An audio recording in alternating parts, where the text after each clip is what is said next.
Don't fear the swab. That's the assurance from one local doctor to people taking the COVID-19 test. Shamela Pullen tells us more in this evening's health report. The COVID-19 test is a procedure feared by many Jamaicans. The most common method used to test individuals for the virus is the nasal swab. Or them show it over the TV and you have to hold back your head and push this thing down the back of your throat. That's supposed to hurt. So, I don't think I can manage it. They push the thing back in your throat and it burns a little bit after you finish the test. I don't think I would want to do it again. Usually they will feel the resistance when the swab touches the back of the nose. The swab is then rotated and swept from side to side and held in place for a couple of seconds just to collect any mucus that is there. And then the swab is removed.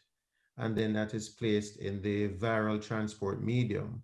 Now, sometimes the swab is taken from both nostrils before we send it off. But in the event that one nostril has a kind of fixed obstruction, then the swab may be taken from one nostril. The swab is then sent to a lab for testing. Consultant ear, nose and throat surgeon Dr. Merton Smith says for the most part, the procedure gives mild discomfort. But sometimes people are not cooperative and so they would get a nosebleed. And this is especially so in persons who are uncooperative and who may decide to shift their head during the swabbing process, or, for example, a patient who may be taking medications that increase the risk of bleeding, such as blood thinners.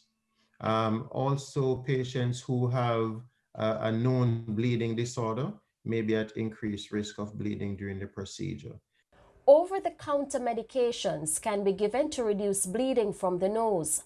Dr. Smith has this advice for people taking the test. Do not fear the test, because anxiety and being too tense about the test actually can make the testing experience worse.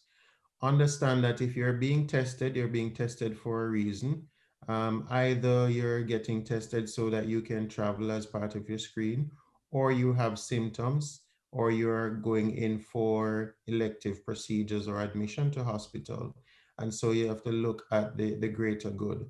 Understand that the test itself takes just a few seconds, and while it is associated with some discomfort, it is not painful and is by and large not dangerous. With your health report, I'm Shamela Pullen wishing you good health.